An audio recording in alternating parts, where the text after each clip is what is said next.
tayo sa structural, kaya hindi makakalusot sa akin yung mga ganyan na ganyan na pagkagawa. So also maganda yung pagka-duulin niya kasi problema lang.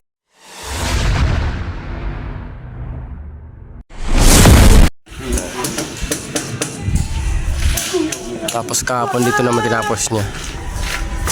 Ano yan? So natapos niya to. Tapos dito naman siya.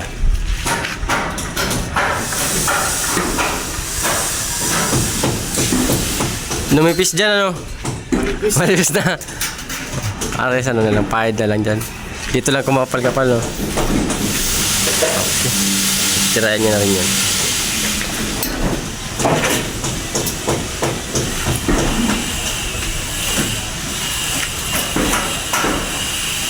Pagkatapos dyan, pag matapos nila ito dito, lilipat sila doon, palabas na para matapos yung area.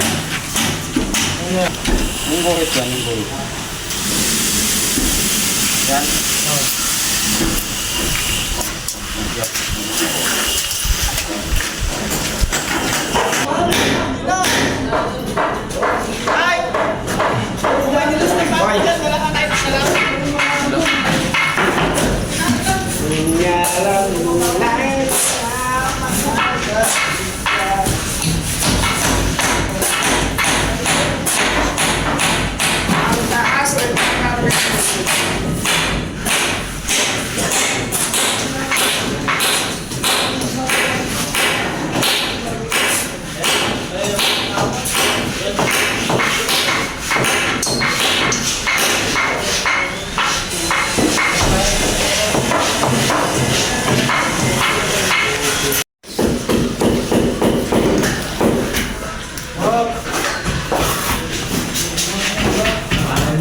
Ito na yung kukuhanan ng ng elevation ng ating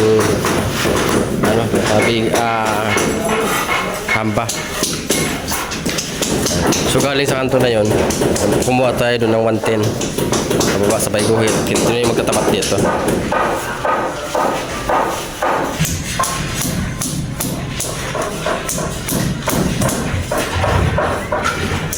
So guhitan mo boy, guhitan mo yung Palipit yung oo. palipit yung Palipit no? hindi siya kalakot. Ay oo,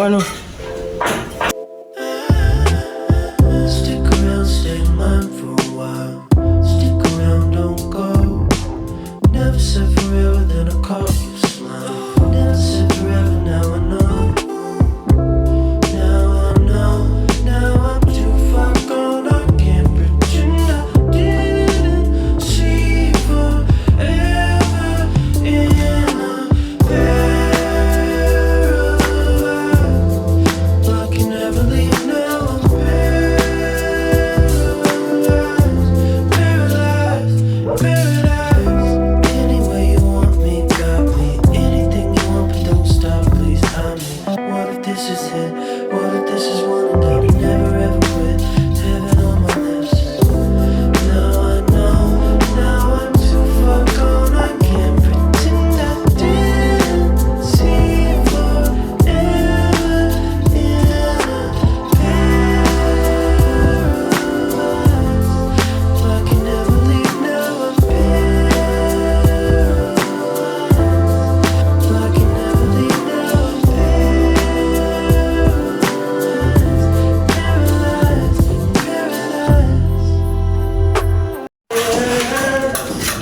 So yun mga Oragon, ito na yung kanina na pinakatulungan natin. So maka-stop na yan, ito na yung labasan para yung tubig dito slope. So dito naman sa area na to, so yun na yan yung mga hamba na pinapakabit natin. apat na hamba na yung naipakabit na natin dito. Tapos ayan na, inumpisa na nilang pinipinis. So pagaling doon sa CR na yun, nag-drop tayo doon ng 1 inches para sa flooring ng CR. So 2 inches yung pinapadrop ko dyan, kaso di kakayanin dahil medyo manipis na yun sa 2 inches, kaya 1 inches na lang yung pinadrop natin.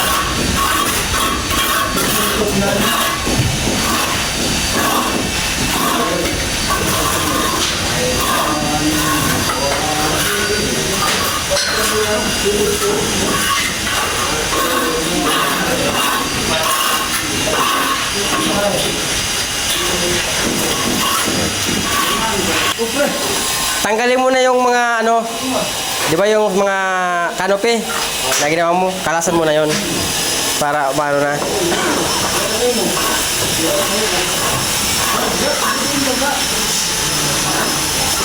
Taba tayo. Ito na yung tapos natin dito.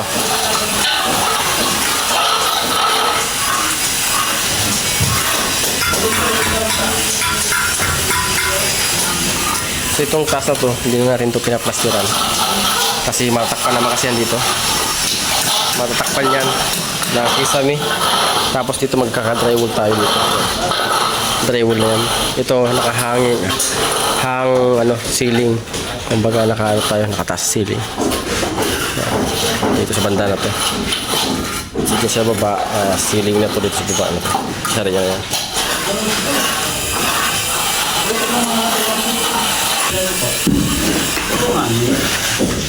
Alamat ka na.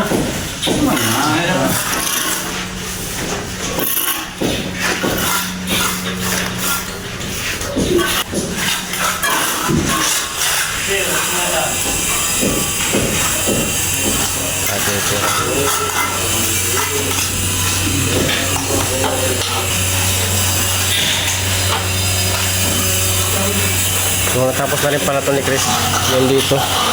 So pag ako kumakuha ko ng mga pintuan, naglagay tayo dito ng yan, naglagay ako ng space para pag nagmasilya tapos na good stain itong kahoy, malinis din na ng ito ng kantuan dito sa ito. Kaya nagpa-iwan ako dyan. Ito.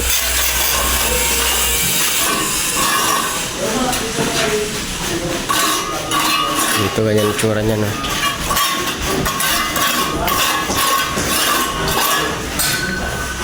Chris!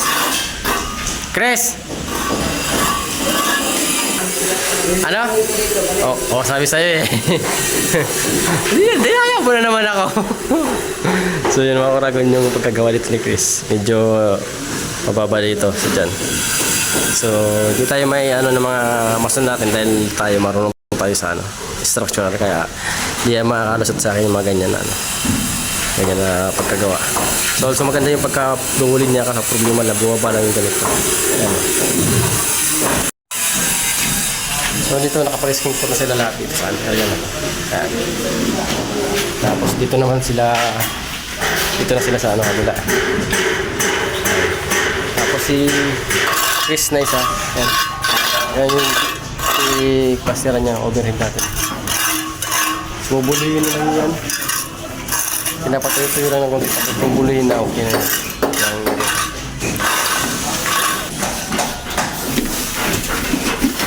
Kasi iba pa. No? Tapos yung tawag ito. Yung pababa na rin yan. So tapos yung taas yan. Gumasilya na sila. Tapos dito yan. Hindi mo sa lang.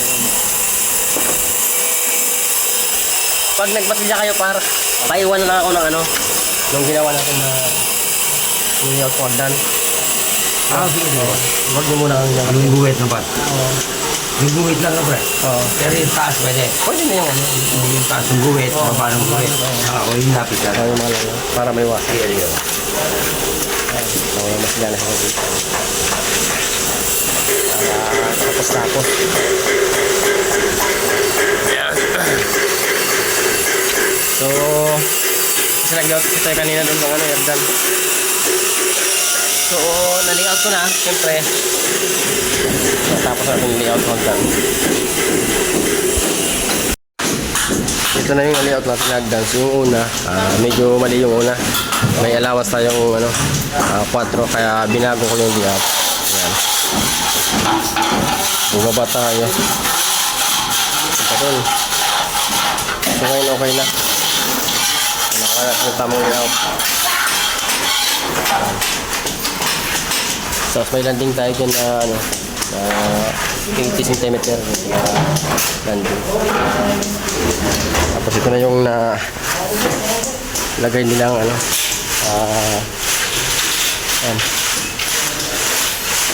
metal paring dito sa ano.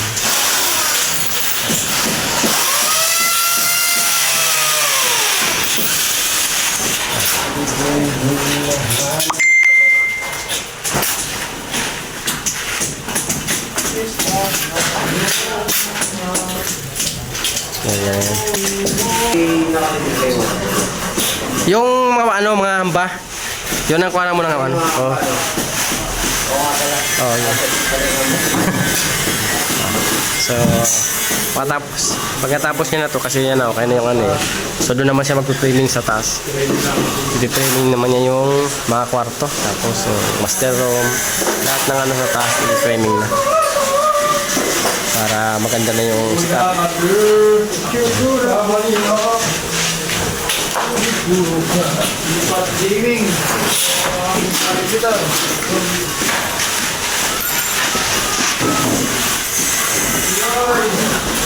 Ayun na.